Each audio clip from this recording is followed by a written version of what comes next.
Орой минь төргий ТV7-гийн мэдээ эхэллээ. Мэдээ бол баримт бид баримтыг баталгаажуулна. Хөтөлбөрийн өнөөдөр үзүүлэх мэдээллүүдийн хураангуйтай танилцсан нь.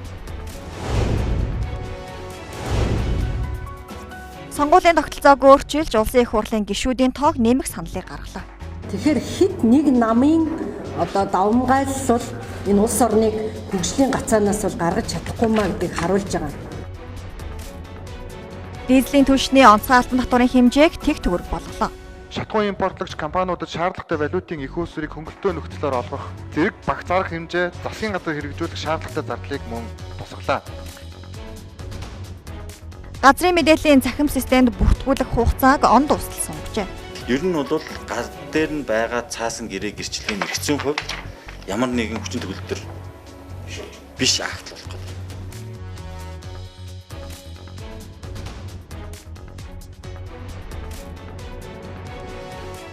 Улаанбаатар хотын иргэд газар хөдлөлтийн хагалбар дээр амьдарч байна. Энэ хагал бол тийм үргэлжлсэн байдаг. Тэгээ энэ хоёр хагас маань нэг газар хөдлөлтийн үед үүссэн хагас байна гэж тооцоолсон.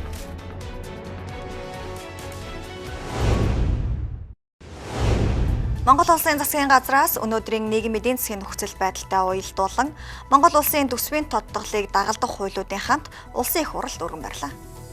Энэ оны төсвийн орлогын хэмжээг 9.4 их 80 төгрөг байхаар харин зарлагыг 12 их 80 төгрөг байхаар баталсан буюу алдагдал 2.3 их 80 төгрөг байхаар тооцоолж баталсан байлаа. Гэтэл олон улсын хямралт байдал эдийн засгийн хүнд үеийг даван туулахын тулд улсаараа хэмнэлтийн хором шилжиж төрөөрөөс эхлэн бүсээ чамлах шаардлага тулгарсан юм а. Төсөвт тодтгол хийх мөн дагалдах хуулиудыг батлах төслийг улсын хурлд өнөөдөр өргөн барьлаа. Үүнд шин сэргэлтийн бодлогод дэвшүүлсэн төрийн бүтээмжийн сэргэлтийн хүрээнд төрийн хэмнэлтийн тухай анхдагч хуулийг улсын хурлд өргөн бариад байна.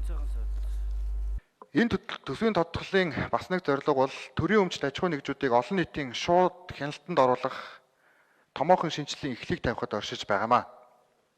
Төрийн өмчт аж ахуй нэгжүүдийн олон нийтийн шууд хяналтанд оруулах нээлттэй ил тод засаглалыг бүрдүүлэхийн тулд Монголын хөрөнгийн бирж, Монголын цахилгаан холбоо, мэдээлэл холбооны сүлжээ, мэдээлэл технологийн үндэсний парк, үндэсний давхар даатгал болон ард замын засвар ашиглалт цахилгаан түгээх сүлжээ зэрэг төрийн өмчт аж ахуй нэгжүүдийг дотоодын хөрөнгийн биржээр дамжуулж нэг иргэн хуулийн этгээдэд ногдох оролцоог 5%-аас идрэхгүй байх.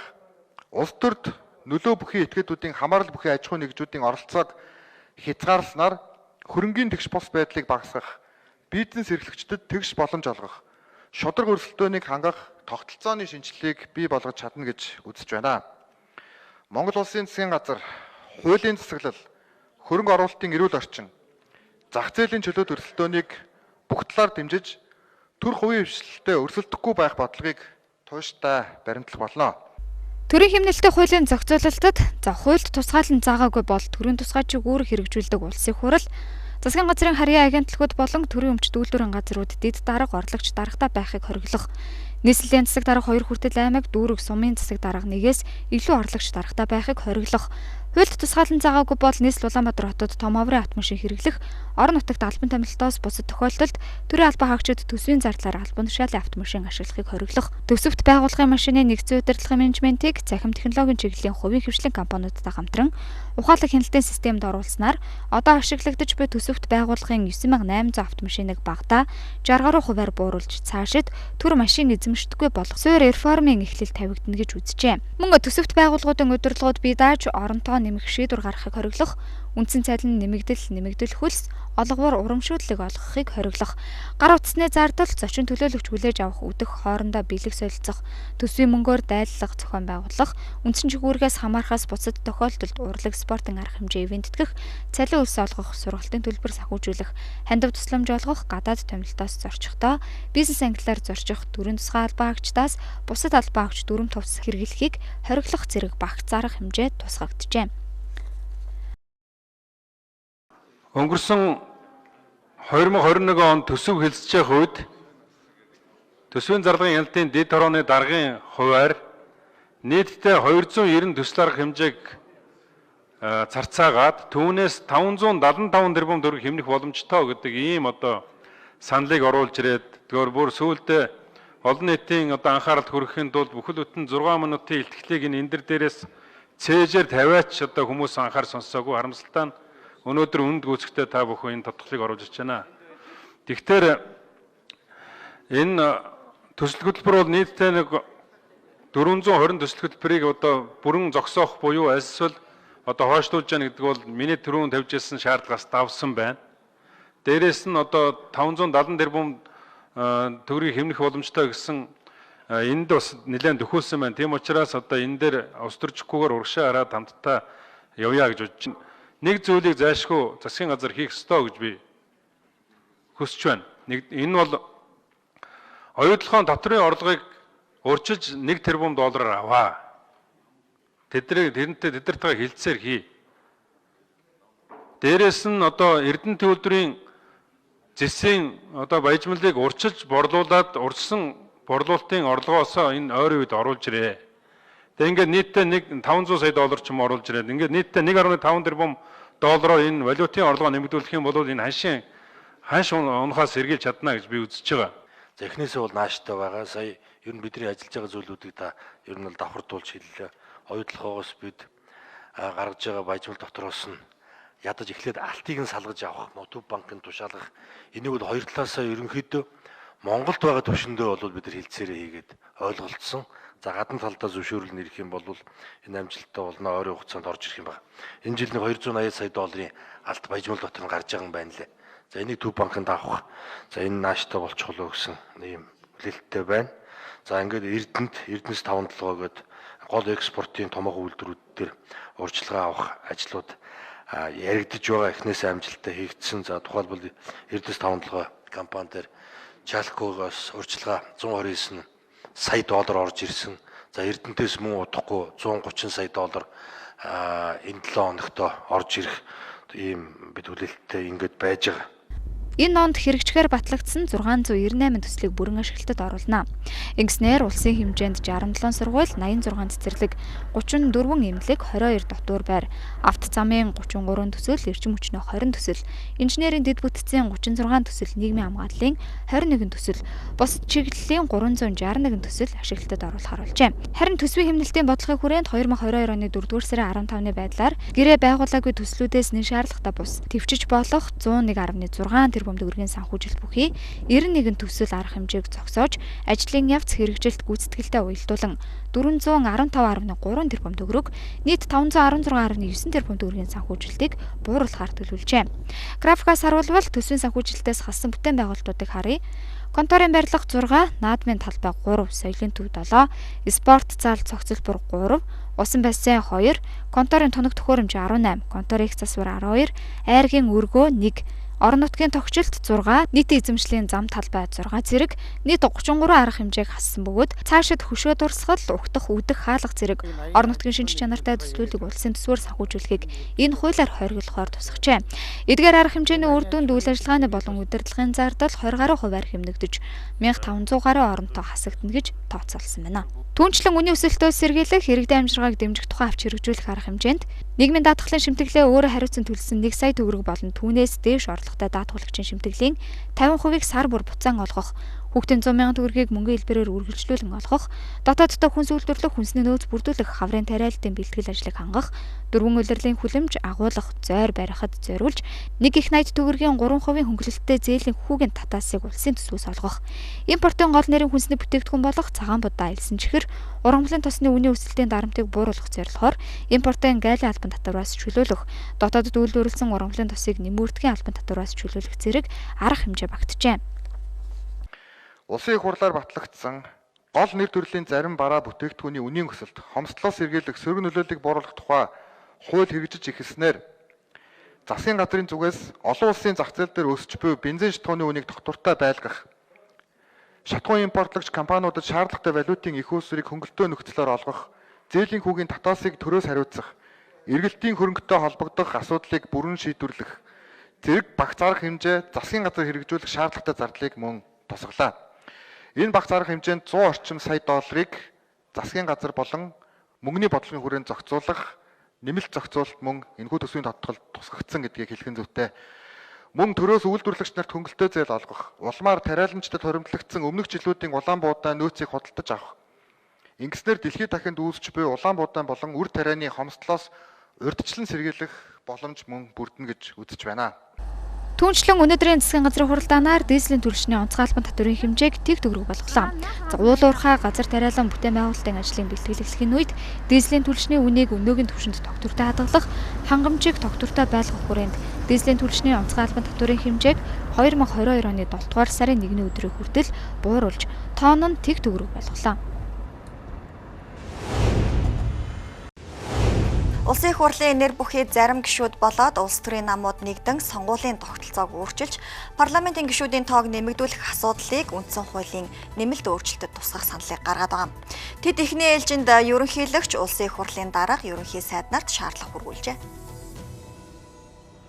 2020 оны улсын хурлын сонгуулиар үнэмлэхүйн ялалт байгуулж улсын хурал дангаараа 65 судал авсан Монгол Ардын нам ажлаа тайлагнах хугацаа ойрцоор байна.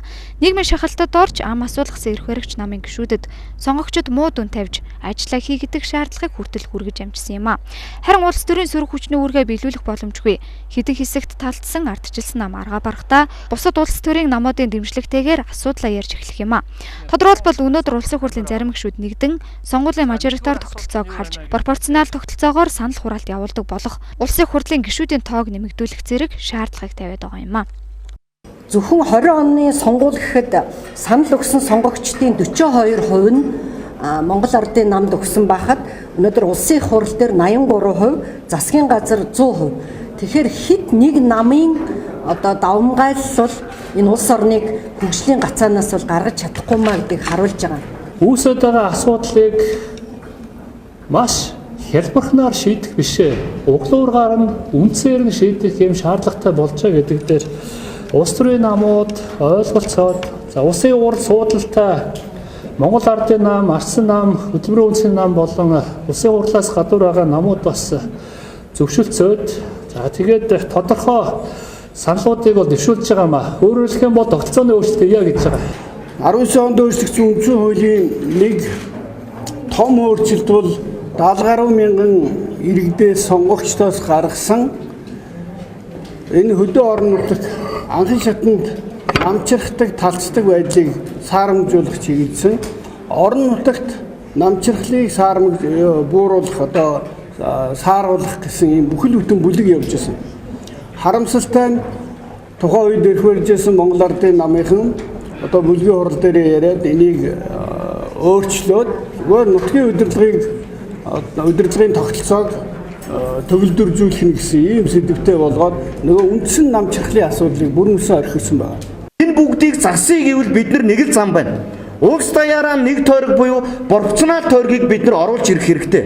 Тогтолцоог ингэжээж энэ Монголоос хамгийн чадварлаг аавын хүүгүүд нь энэ төрийн ордон дотор орж ирж салхи сэвэлзэнэ. Тэд үндсэн хуульд нэмэлт өөрчлөлт оруулах асуудлаар Монгол улсын ерөнхийлөгч хүрэлцэх улсын хурлын дарга Зандан Шатар болоод ерөнхий сайд оюун эрдэнэт шаардлага хүргүүллээ.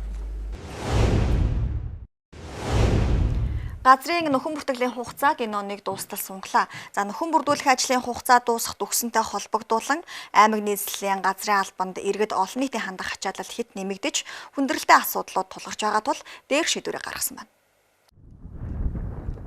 Улсын хэмжээнд өмчлөх эзэмших ашиглах эрхтэй 982 мянган нэгж талбар байдгаас газрын нэгдсэн мэдээллийн санд 399,961 талбар бүртгэгдээгүй байна. Энэ нь улсын бүртгэл бүртгүүлсэн кадастрын нэгдсэн систем бүртгэгдснээс бусад нэгж талбар буюу огт бүртгэл нь хийгдээгүй нэгж талбар гэсэн үг юм. Улмаараа тухайн газруудын бүртгэлийг 5 дугаар сарын 1-ний дотор хийнэ гэж байсан ч иргэдийн хүсэлт газрын албаны ачааллаас шалтгаалж хугацааг энэ оныг дуустал сунгасан байна. Тухайн газар маань цахим руу шилжсэн учраас цахимаараа дараачийн үйлчлэгээ маань явах боломжийг бүрдүүлээд өгсөн байдаг. Гэтэл одоо нөгөө цаасан байдлаар ороод ирэхдээ энийг нөхөж мэдээллийг нь бүртгэх боломж хүртэл ерөнхийдөө хаагдаад эхэлж байгаа гэсэн үг. Ер нь бол гар дээр нь байгаа цаасан гэрээ гэрчлэгийн эргэцэн хувьд ямар нэгэн хүчин төгөлдөр биш акт болох гэдэг байна. Тэгэхээр энийг одоо мэдээллийн сандаа бүртгүүлээд албан ёсны цахим гэрээ гэрчлэгийг аваачаал гэж хэлээд байгаа. газрын харилцаанаа одоо орох эрх нь хаагдж байна гэдэг нь бол өөрийнхөө эзэмшиж байгаа болон өмчлөж байгаа газраа та банкнд барьцаалах, мөн дээрээс нь хин нэгэнд нэр шилжүүлэх, худалдан борлуулах боломжгүй болно гэдэг ийм зүйлийг хэлж байгаа. Нөгөө талдаа бол төр ямар нэгэн байдлаар таны одоо эзэмшиж ашиглаж байгаа мөн өмчлсөн газар дээгүүр одоо зам харгуу ч юм уу ямар нэгэн бүтээн байгуулалтын ажлыг хийе гэхэд танд эсэргүүцэх ямар нэгэн эрх зүйн чадамжгүй одоо болно гэдэг ийм зүйл юм. Тэгэхээр үүнтэй холбоотойгоор бол дүүргүүдийн газрын алба бол нилээдгүй ачаалттай сүүлийн хоногудад бол ажиллаж байна. Иргэдийн хувьд бол өөрийнхөө одоо газрыг цахимд бүртгүүлэх, баталгаажуулах ийм одоо ажлыг хийлгэхээр дүүргүүдийн одоо энэ газрын албаны явуул ачаалтыг нилээдгүй нэмсэн ийм зүйл ажиглагдаж байна. Тэгээд ерхэд бол иргэдийн хувьд и газар цэг гөв цэгэмэн одоо цахим хуудсанд хандаад өөрийнхөө одоо хаяг байршлыг оруулаад өөрийнхөө одоо эзэмшиж байгаа болон ашиглаж байгаа, өмчлөж байгаа газрын одоо кадастрын зураг нь баталгаажсан байна уу үгүй юу гэдгийг хараад баталгаажаагүй бол өөрийнхөө харьяа дүүргийнхээ газрын албанд яаралтай хандахыг зөвлөж байна. За и газар гов цэгэмэн гэдэг энэ албан ёсны сайт байгаа. За энэ дээр Монгол улсын хэмжээний бүхий л аймаг одоо нийслэл сум дүүргүүдийн мэдээллүүд энэ дотор байгаа гэсэн. За үүнээс одоо жишээ нь Төв аймаг байна, Улаанбаатар хотын. За Улаанбаатар хот руу дарж үзээд эндээсээ Улаанбаатар хотын за Сүхбаатар дүүргийг сонгоё. За Сүхбаатар дүүргийн хувьд ерөнхийдөө нэршил мэдээлэл байгаа тохиолдолд энэ хаана өөрийнх нь газар аль хавьд байгаа вэ гэдгийг мэдж байгаа шүү дээ, тийм ээ. За тэгэхээр Дамтарчаа гэдэг ч юм уу, Дамтарчаагийн орчим ороод харъя. За эндээс энэ сансрын зургийн суурь байна. За энэ иргэн маань сансрын зургийн суурийг харах юм бол өөрийнх нь газрыг бол олоод олчихж шүү дээ. За тэгэхээр энэ дээр ингээд ороод харангууд нөгөө нөхөн бүрдүүлэлт хийгээгүй байгаа айлуудын маань ингээд цонхлоод үлдчихэж байгаа гэсэн үг. Тийм байна. За эдгээр цахим систем рүү ороогүй гэсэн үг. Байшин байна уу? Байна. Тэгсэн мөртөө мэдээлэл нь баталгаажиж ороогүй байгаа учраас энэ хүмүүс маань өнөөдөр цаашд үйлчлэг авах боломжгүй болоод байна гэсэн үг. Хэрв таны газрын мэдээлэл цахим системд бүртгэлгүй бол эсвэл интернетээр шалгах боломжгүй байгаа бол газрынхаа гэрчилгээ, гэрээ кадастрын зураг аваад өөрийн харьяа дүүргийн газрын албанд яаралтай хандахыг зөвлөж байна. Мөн гадаадд суугаа иргэдэд цахимаар газрын албанд хандаж мэдээллийн системд бүртгэл хийлгэх боломжтойг нэмж сануулъя.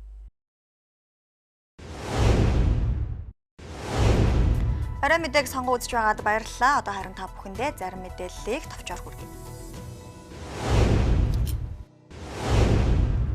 2022 оны 3 дугаар сарын 31-ний байдлаар гадаад валютын албан нууц 3311.2 сая Америк доллар байна.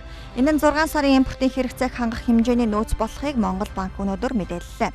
Сангийн сайд жавхлан ойрын хугацаанд Эрдэнэ төлбөрөөс 130 сая Америк доллар орж ирнэ. Төв банкнд бүгд тушаагдсан түнчлэн оюутлага компанитай хилцэл хийж байгаа. Ялангуяа алтны уртцыг салгасан хэдий ч тэрхүү алтаа Монгол банкнд зараач гэдэг саналыг тавьсан. Ингийн бол бид алтыг төгрөгөөр худалдаж аваад Төв банкн дээр 200 сая Америк долларын их усүр орж ирэх боломжтой болох юм а. Мөн Төв банкны их усүрийг нэмэгдүүлэх баталгаажаагүй хэд хэдэн их усүр байгаа. Төв банкны богино хугацааны валютын нөөцийн дутагдлыг хэвийн байдалд оруулахын тулд Төв банкнд тусалж ажиллаж байгаа хэмээн мэдээллээ. Улаанбаатар хотын ерөнхий менежерийн 2022 оны А-8 тоо тушаалаар нийслэлийн нутаг дэвсгэрт нийтийн их цэвэрлэгээний ажлыг зохион байгуулах хуваарийг батллаа. Ийхүү бүх нийтийн хаврын их цэвэрлэгээг ирэх бям гарагт буюу 4-р сарын 23-ны 10-аас 18 цагийн хооронд зохион байгуулах юм. Иймд бүх дүүргийн засаг даргын тамгын газар, харьяа шатны байгууллагууд, хороод аж ахуйн нэгж байгууллагууд, их дээд сургууль, ерөнхий боловсролын сургууль, мөн цэцэрлэгүүдийг өргөнөөр оролцож, гадны орчныхоо 50 м хүртэлх зам талбай, орчныхоо хувь хаяглалыг цэвэрлэх, барилгын ханууд, цон хаяг самбар, гадна талбайг угааж цэвэрлэн, цэмцгэр орчныг бүрдүүлэхийг уриаллаа. Их хотоо эзний сэтгэлээр цэвэрлэлийн урандор зохион байгуулах бүх нийтийн хаврын цэвэрлэгээний ажилд хог тээврийн болоод зам талбайн цэвэрлэгээ үйлчилгээний байгууллагууд чиглэл тус бүрээр цэвэрлэгээ үйлчилгээ хог хаягдлын ачил тээвэрлэлтийн ажлыг эрчимжүүлэн ажиллана. Дорнод Сүхбаатар аймагт гарсан гал төмрийг унтраахаар ажиллаж байна. Ойх хэрийн төмрөөс урьдчилан сэргийлэх, тэмцэх ажлыг эрчимжүүлэх, тусгай хамгаалалтай газар нутгийн захиргаа байгаль хамгаалагч нарын хариуцлагыг өндөржүүлэх, ард иргэдэд хүрэх сэрэмжлүүлгийг хэвлэл мэдээллийн хэрэгслээр тогтмол явуулахыг Монгол улсын шадар сайд, байгаль орчин аялал жуулчлалын сайд, аймаг нийслэлийн засаг дарга нарт даалгалаа. 2022 оны 4 сарын 20-ны өдрийн байдлаар 7 цагийн байдлаар Хинтээ аймгийн Баян Адрах суманд гарсан түймэр сурманд Доронт аймгийн Халахгол сум, Сүхбаатар аймгийн Даргаг суманд гарсан 2 түймрийг унтраахаар ажиллаж байна. Доднод аймгийн Халахгол сумын Сүмбэр багийн ац холбоогийн газар энэ сарын 18-нд гарсан түймрийг унтраахаар 167 хүн 27 автомашин ажиллаж байна. Урьдчилан байдлаар 560 мянга орчим га талбай, үүнээс нөмргийн тархан цацд газрын 211 мянган га талбай өртжээ.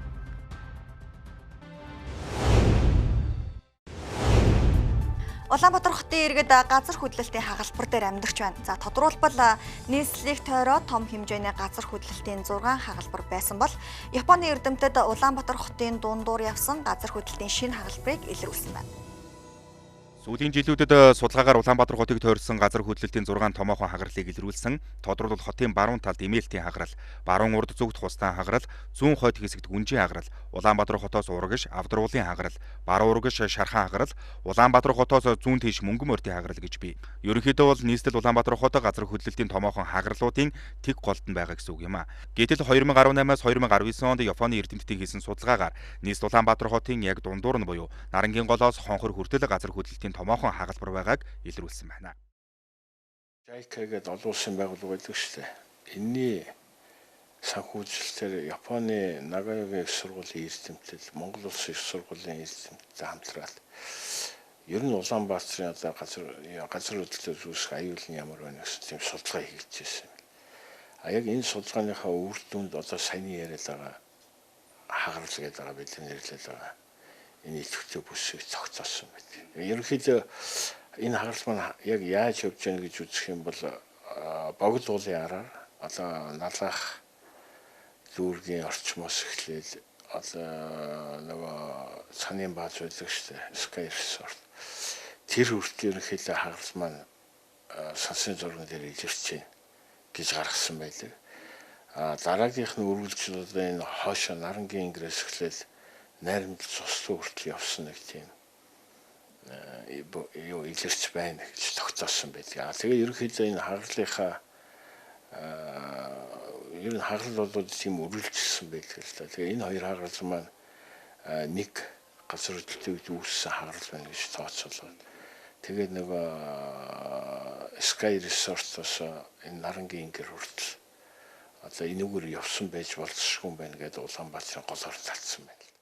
Нийслэлийн дундуур явсан газар хөдлөлтийн хагалбар байгаа нь Улаанбаатар хотын эрсдлийг улам бүр нэмэгдүүлж байгааг судлаачид хэлж байна. Шинээр илрээд байгаа хагарлын судалгааны ажил бүрэн хийгдэж дуусаагүй байгаа. Хуучин бүртгэгдсэн хагаралуудаас баруун талаасаа Гүнжийн хагарал, зүүн талаасаа Хустан руу дагсан хагарал нь нийслэлийн эргэн тойронд хагаралуудаас хамгийн томд тооцогддог.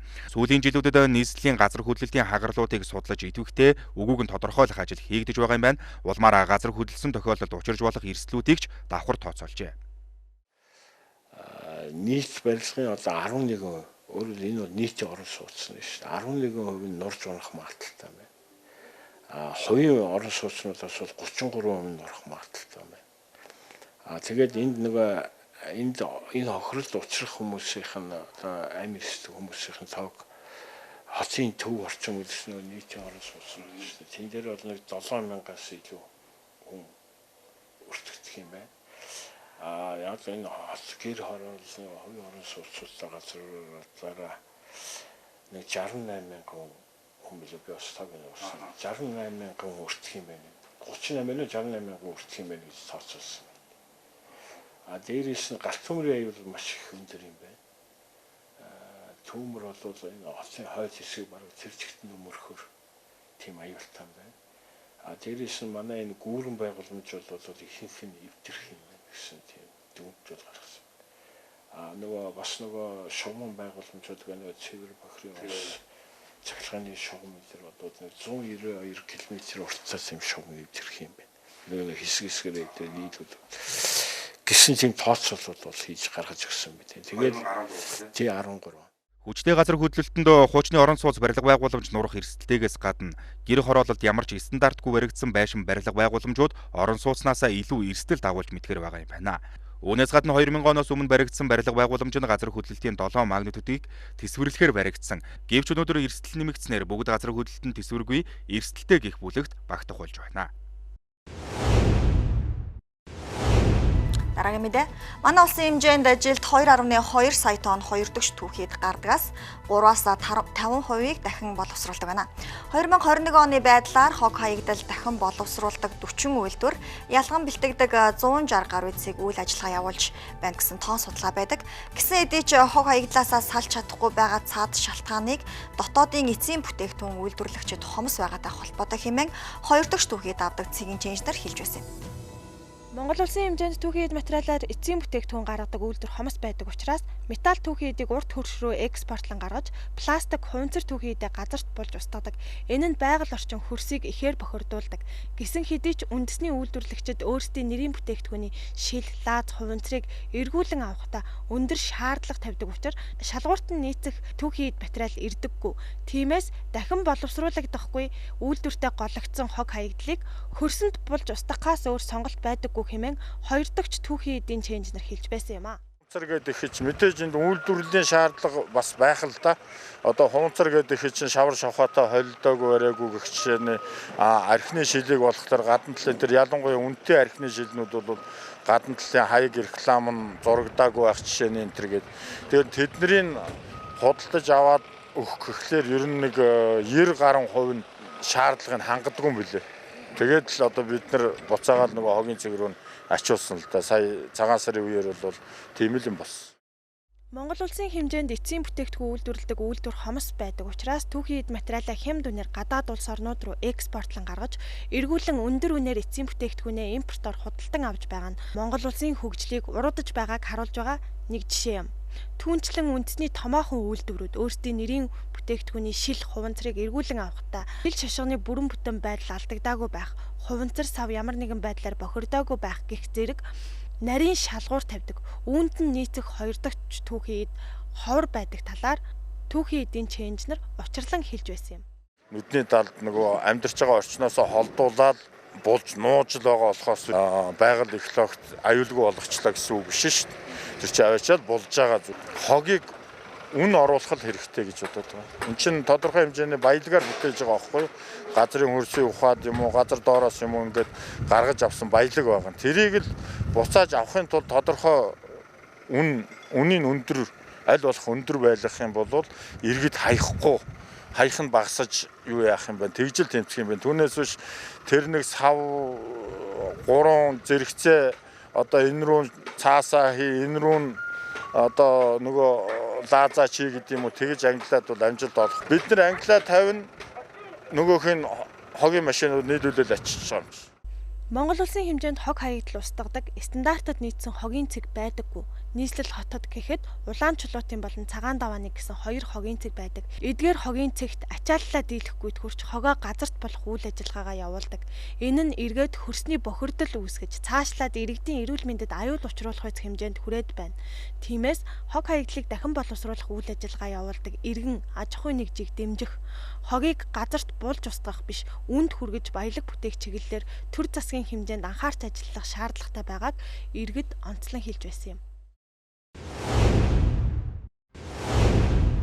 Монгол улсын засгийн газраас батлан хэрэгжүүлж буй шинсэргэлтийн бодлогын хүрээнд газар тариалангийн гаралтай бүтээгдэхүүнээр дотоодынхоо хэрэгцээ бүрэн хангах зорилтыг дэвшүүлж, Ахтрын 4-р аяныг орчин цагийн хөгжлийн чиг хандлагад нийцүүлэн, шинэ агуулгаар баяжуулан, үндэсний хэмжээнд өрнүүлэхээр шийдвэрлүүлэн ажиллаж байгааг салбарын сайд мэдээллээ. Эрүүл мэндэ хамгаалж эдийн засгаас сэргээх 10 их 80 төгрөгийн цогц төлөвлөгөөний хүрээнд газар тариалангийн салбарт нийтдээ 190 тэрбум төгрөгийн зээлийг 2 жилийн хугацаатай 3% хүүтэй олохоор шийдвэрлүүлж, хэрэгжилтийг зохион байгуулж байна. 2021 оны ургацаас зах зээлийн эргэлтэнд ороогүй зохих стандарт журмын шаардлагыг хангаж байгаа 45.3 мянган тонн хүнсний буудай худалдан авч нөөц бүрдүүлэхээр засгийн газраас шийдвэрлсэний дагуу хөдөө аж ахуйг дэмжих санд уг буудай хүлээн авах ажлыг эхлүүлж өнөөдрийн байдлаар 1800 тонн буудай хүлээн аваад байгааг тодотгосон юм а. Засгийн газрын ээлжид хуралдаанаар Монгол улсын 2022 оны төсвийн тухай хуульд өөрчлөлт оруулах тухай хуулийн төслийг улсын их хурлд өргөн барихаар тогтлоо. Монгол улсын 2022 оны төсвийн тухай хуульд өөрчлөлт оруулах тухай нийгмийн даатгалын сангийн 2022 оны төсвийн тухай хуульд өөрчлөлт оруулах тухай, ирээдүйн өв сангийн 2020 оны төсвийн тухай хуульд өөрчлөлт оруулах тухай, мөн Монгол улсын нэгдсэн төсвийн 2022 оны төсвийн хүрээний мэдэгдэл 2023-аас 2024 оны төсвийн төсөөллийн тухай хуульд өөрчлөлт оруулах тухай хуулийн төсөл болон уг хуулийг дагалдуулж төсвийн хэмнэлтийн тухай хуулийн төсөл, нийгмийн даатгалын шимтгэлээ өөрөө хариуцсан төлсөн зарим даатгуулагчийн шимтгэлийн 50%-ийг буцаан олгох тухай хуулийн төсөл, Монгол улсын засаг захиргаа нутаг дэвсгэрийн нэгж түүний удирдлагын тухай хуульд өөрчлөлт оруулах тухай хуулийн төсөл болон бусад дагалдах хуулийн төслийг засгийн газрын өнөөдрийн хуралдаанаар хэлэлцэн улсын их хурлд өргөн мэдүүлэхээр шийдвэрлэлээ.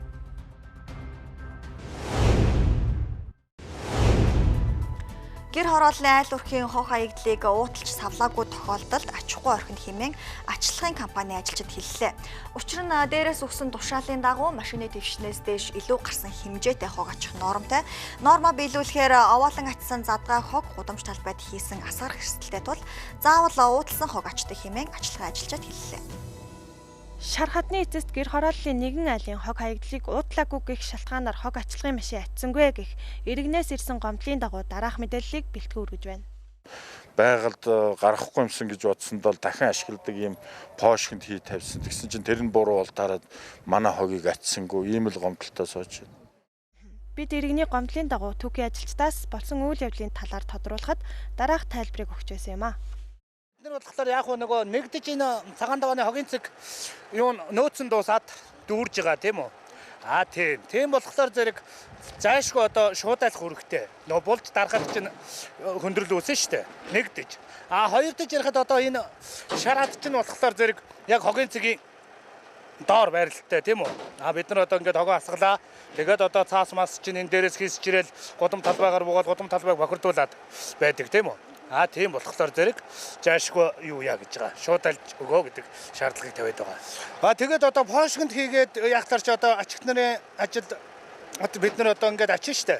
Тэгэхэд одоо энэ дээр дээш бид нар 3-аас 4 үе 5 үе гаргаж ачигээд шаардлага тавиад байдгийг. Тэгээд тавихлаар зэрэг одоо нөгөө ачиж байгаа хог маань ч дээшээ гарахгүй тийм үү? Нэг хоёр дэж ярахад бидний бас аюулгүй байдал гэж юм байна штэ. Гэр хороол болон хотын түгээр ажилт хийдэг хог ачлагын машин ялгаатай байдаг. Өөрөөр хэлбэл орон сууцны хог ачдаг машин тусгай шахагчтай бүхээгтэй машин байдаг учраас задгай хог тээвэрлэх боломжтой. Харин гэр хорооллоор бүхээггүй машин тээвэрлэлт хийдэг тул задгай хог хаягдал тээвэрлэлт явцад замд хийсэх асгарах эрсдэлтэй. Тиймээс уутлсан хог ачиж байгаа гэсэн тайлбарыг түүхийн ажилд өглөө. Дархуул аймагт улсын онцгой комиссийн шийдвэрийн дагуу мал сүрэгт зайлшгүй хийгддэг иж бүрэн дархлаажуулах тарилга эхэллээ. Малын шүлгийн өвчнөөс ахуулаад олон төрлийн халдварт өвчнөөс урьдчилан сэргийлэх аян өрнөж байна. Дархан аймагт нийт 50.9 мянган өхөр 3.8 мянган гахаад тарилга дархлаажуулалт хийгдэнэ. Улсын хэмжээнд нэгэн зэрэг эхэлж буй мал сүргийн дархлаажуулалтын ажил 10 хоног үргэлжлэх бөгөөд Дархуул аймагт 15 ажлын хэсэгт 56 иргэн ажиллаж байна. За энд бол одоо орон нутгийн төсвөөс нийтдээ нэг 29 сая төгрөг, улсын төсвөөс нэг 80 орчим сая төгрөг үндэсний 109 сая төгрөгийн зардал гарч байгаа. За энд бол одоо 80 сая төгрөг бол шүлгийн өвчний сэргийлэх багцын үн, дээр нь үйлчилгээний хөлсний үн. За 29 сая төгрөгөөс нэг энэ бол одоо энэ шатхууны зардал, дээр нь мал барьж байгаа улсуудын зардал гарч байгаа. За мал барьж байгаа улсуудын зардлыг манай аймгийн хөдөлмөр хаалт үйлчилгээний газраас төр ажлын байраар хангах төсвөөсөө гаргаж энийг санхүүжүүлж ажиллаж байгаа. Мал баригчаар ажиллах иргэдийн цалин хөдөлмөр халамжийн үйлчилгээний газрын төр ажлын байр хангах төсвөөс гаргажээ.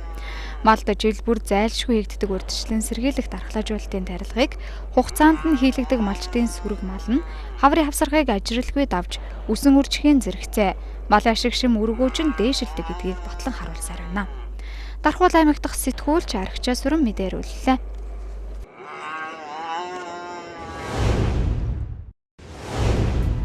Үргэлжлүүлэн дэлхийд дахинд өрнсөн онцлог мэдээллүүдийг хүргэхээр студиуд орчуулагч Таймч Баярут ажиллаж байна.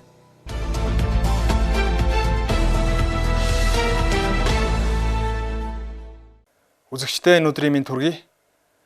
Оросын холбооны улсын зэвсэг түвшин Донбассыг бүрэн чөлөөлөх цэрэг дайны үйл ажиллагаагаа өргөн хүрээтэй явуулж гисэнтэй холбоотой Украиний ерөнхийлөгч Зеленский тус улсын холбоотон гэгддэг улс орнуудын төр засгийн тэргүүнүүдтэй өчигдөр захин уулзалт хийсэн байна.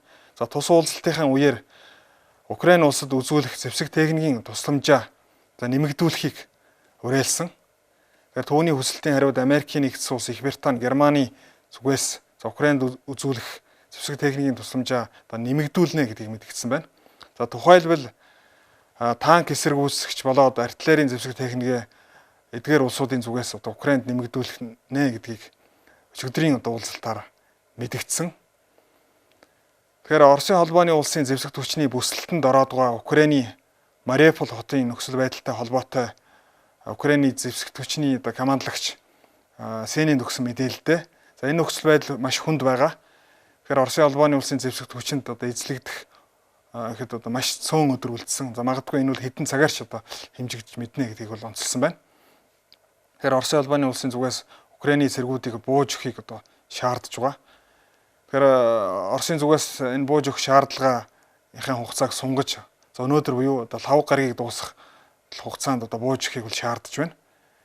Тэгэхээр Мариуполь хотын гангийн үйлдвэрт маш олон Украин иргэд хорогдож байгаа. За эдгээр иргэдийг хүмүүнлэгийн коридорын хүрээнд гаргахыг Оросын холбооны улсын талаас Украинд өсөлт тавьсан ч Украин нөхөө Оросын холбооны улсын өсөлтийг бол хүлээж авахгүй байгаа. Тэгэхээр Украины зүгээс Оросын холбооны улсын энэ нөхөө Украины цэргүүдийг бууж өгөх хүсэлтийн хариуг хүлээж авахгүй. За гэдгээ бол удаа дараа мэдэгдээд байна. За Америкийн нэгдсэн улсын батлан хамгаалахын ахлах шинжээч Оросын холбооны улсын Украинд явуулж байгаа цэрэг дайны үйл ажиллагаанаас болж тус улсын зэвсэг техникийн хохирлын талаарх мэдээллийг мэдээлсэн байна. Тэгэхээр Оросын холбооны улс Украин цэрэг дайны энэ үйл ажиллагаанд оролцсон нийт зэвсэг техникийн хувьд 25% хохирол амссан гэсэн мэдээллийг мэдээлсэн. За мөн өчигдөр нэгдсэн үндэсний байгууллагын ерөнхий нарийн бичгийн дарга Антонио Гутерриш за Украин болоод Оросын холбооны улсын хандаж 4 хоногийн хугацаатай гал зогсоож за эвлэрлийн яриа хэлцээ явуулахыг бол уриалсан байна. За харин Оросын холбооны улсын гадаад хэргийн сайд Сергей Лавров за Энтхийн Индия Today хэвлэл мэдээллийн хэрэгсэлд Украины энэ дайны нөхцөл байдалтай холбоотой ярилцлага өгсөн. За тус ярилцлагатаа Оросын холбооны улсын зүгээс Украинд цөмийн зэвсэг хэрэглэхгүй гэдгийг бол мэдээлсэн байна. Тэгэхээр өрөндийн улс орнуудын зүгээс Оросын холбооны улсыг Украинд тактикийн зэвсэг буюу химийн зэвсэг, за мөн цөмийн зэвсэг хэрэглэх болзошгүй гэдгийг бол мэдээлж байгаа. За үүнтэй холбоотой Энтхийн хэвлэл мэдээллийн хэрэгслийн сэтгүүлчийн асуултын хариултанд бол Оросын холбооны улсын зүгээс ямар нэгэн цөмийн зэвсэг хэрэглэхгүй гэдгийг мэдээлсэн. Тэгэхээр гадаад хэргийн сайдын хувьд энэхүү цэрэг байлдааны үйл ажиллагаанд ямар нэгэн команд үүрэг өгөх албан тушаалтан биш ч гэлээ. За Оросын холбооны улсыг гадаад улс оронд төлөөлөх бүрэн эрхтэй өндөр албан тушаалтан учраас Энтхийн хэвлэл мэдээллийн хэрэгсэл өгсөн түүний энэхүү мэдээллийг бол олон улсын хэвлэл мэдээллийн хэрэгслүүд бол онцолсон байна. Тэгэхээр Оросын холбооны улсын зүгээс за Украин улсад явуулж байгаа цэрэг дайны үйл ажиллагаанд явуулж байгаа энэ зарчмын хувьд Оросын зүгээс ямар нэгэн байдлаар химийн болоод цөмийн зэвсэг хэрэглэхгүй гэсэн зарчмыг баримталж байгаа гэдгийг бол Оросын холбооны улсын гадаад хэргийн сайд өчигдрийн ярилцлагатаа мэдгджээ. За бүгд найрамдах Хятад ард улс Номхон далайн Соломоны арлууд гэгч энэ жижиг улстай аюулгүй байдлын хамтын ажиллагааны хилэлцээр байгуулсан гэдгийг өчигдөр мэдээлсэн. За үүнтэй холбоотойгоор олон улсын хэвлэл мэдээллийн хэрэгслүүд энэ асуудлыг ихээхэн онцолж байна. За учир нь сарын өмнө хоёр улс харилцаа ойлголцлын хамтын ажиллагааны санамж өчгт бол гарын үсэг зурсан гэдгийг мэдээлсэн. За түүнээс гадна аюулгүй байдлын хамтын ажиллагааны гэрээ байгуулахаар хоёр улс хамтран ажиллаж байгаа гэдгийг бол мэдээлсэнтэй холбоотойгоор за Австрали улсын зүгээс Соломоны арлууд улсад за энэхүү бүгд найрамдах Хятад улстай аюулгүй байдлын хилцээр байгуулахгүй байхыг уриалсан. За ийм шахалт үзүүлсэн гэдгийг бол сарын өмнө хэвлэл мэдээллийн хэрэгсүүд онцолж байсан. Тэгэхээр Америкийн нэгдсэн улсын гадаад бодлогын тэргүүлэх чиглэл за Энтхэн номхон талайн санаачлагын хүрээнд Аз номхон талайн бүс нутгийн улс орнуудтай хамтын ажиллагаагаа илүү өргөжүүлэх. За энэ бүс нутагт бүгд найрамдах Хятад улсын өсөн нэмэгдэж байгаа байдлыг тогтоон барих.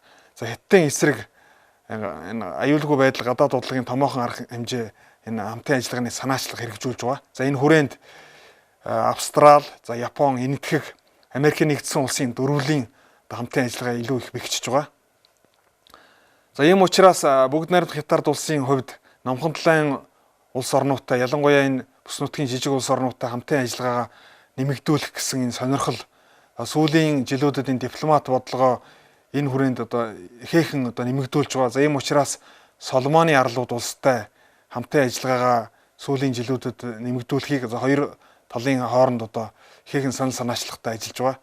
За тус улсын өндөр дээд албан тушаалтнууд Соломоны арлууд улсад одоо айлчилсан айлчлалынхаа хүрээнд одоо хамтын ажиллагааг за бүхий шатанд нэмэгдүүлэх чиглэлээр Хятадын зүгээс ихээхэн санаачлагтай ажиллаж за мөн Соломоны арлуудын улсын боловсролын салбарт оюутныг одоо бүгд найрамдах Хятад ард сургах за мөн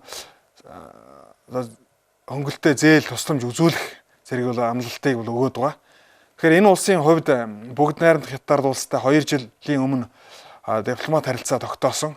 За 2019 онд дипломат харилцаа тогтоосон. За учир нь 50-тай харилцах харилцаагаа тасалж бүгд найрамдах Хятад улстай дипломат харилцаа 2019 онд тогтоосноос хойш хоёр улсын хооронд хамтын ажиллагаа нэмэгдэж байгаа.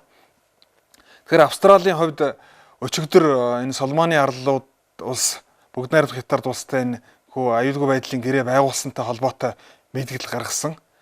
Тэгэхээр бие даасан улсын хувьд одоо энэ шийдвэр гарах хэрэгтэй ч гэлээ.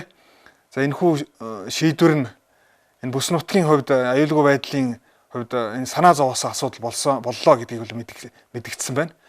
Тэгэхээр Шинэ Зеланд болоод Америкийн нэгдсэн улсуудын хувьд одоо мөн Австралитай адилхан ийм мэдгэл гаргасан. Тэгэхээр энэхүү гэрээ хилцээрийг одоо хоёр улсын хооронд байгуулснараа одоо ямар давуу тал бүгд найрамдах Хятад улсын хувьд үүсэх вэ гэхээр за бүгд найрамдах Хятад улсын зэвсэг техник за Соломоны арлууд дээр одоо байрлах юм боломж өрдөн. За ийм учраас Австрал, Шинэ Зеланд зэрэг бүс нутгийн улс орнууд ихээхэн санаа зовоож байгаа асуудал болж байна гэдгийг бол мэдгдсэн байна. Тэгэхээр Америкийн нэгдсэн улсын энтхэн номхон талын энэ санаачлагын хүрээнд энэ Аз номхон талын бүс нутагт явуулж байгаа энэ цэрэг батлан хамгаалахын үйл ажиллагааны эсрэг бүгд найрамдах Хятад улсын зүгээс одоо явуулж байгаа нэг үйл ажиллагааны Соломоны арлууд улстай байгуулсан батлан хамгаалахын хамтын ажиллагааны хэлэлцээр боллоо гэдгийг олон улсын хэвлэл мэдээллийн хэрэгслүүд онцолж байна. Өчигдөр олон улсын валютын сан за энэ оны дэлхийн эдийн засгийн өсөлтийн төсөөллөө 3.6% болгож бууруулсан байна. Тэгэхээр Оросын холбооны улс болоод Украиний хооронд дайн үүсгэхээс өмнө олон улсын валютын сан дэлхийн эдийн засаг энэ онд 4.4% өснө гэсэн төсөөллийг гаргаж байсан. За харин энэхүү нөхцөл байдалтай холбоотойгоор 0.81%-аар дэлхийн эдийн засгийн өсөлтийн төсөөллөө бууруулж за 3.6% болгосон байна. Тэгэхээр Оросын холбооны улсын хувьд энэ онд тус улсын эдийн засгийн өсөлт хасах 8.5% байна гэдгийг төсөөллийг олон улсын валютын сангаас гаргасан. За харин Украиний эдийн засгийн хувьд 35%-аар агшина гэсэн төсөөллийг мөн өчигдрийн хийсэн мэдээлэлд дурдсан байна. Тэгэхээр Европ улсын улс орнуудын хувьд за энэ онд эдийн засгийн өсөлт нь 2.8%. За тухайлбал Германы хувьд 2.1%-тай байна. За Америкийн нэгдсэн улсын хувьд 2002 онд эдийн засгийн өсөлт 3.7%. За бүгд найрамдах Хятад улсын хувьд 4.4% өсөлттэй байна гэсэн төсөөллийг олон улсын валютын сангаас гаргасан байна. Тэгэхээр Оросын холбооны улс болоод Украиний хооронд үүссэн дайны нөхцөл байдлаас шалтгаалж Дэлхийн банк, олон улсын валютын сан, Азийн хөгжлийн банк зэрэг олон улсын эдийн засгийн санхүүгийн томоохон байгууллагуудын хувьд дэлхийн эдийн засгийн өсөлтийн төсөөллөө тодорхой хувь хэмжээгээр бууруулад байна. За энэ онд инфляцийн түвшин өндөр байна гэдгийг мөн олон улсын валютын сангийн өчигдрийн хийсэн мэдээлэлд дурдсан байна. За ингээ үзэгч та бүхэндээ энэ удаагийн гадаад мэдээг сонирхол үзсэн явдалд баярлалаа.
ТV7 телевизийн арай мэдээллийн хөтөлбөрийг сонгон үзсэнд баярлалаа. Та бүхний маргаашийн ажил үйлс амжилт хүсье.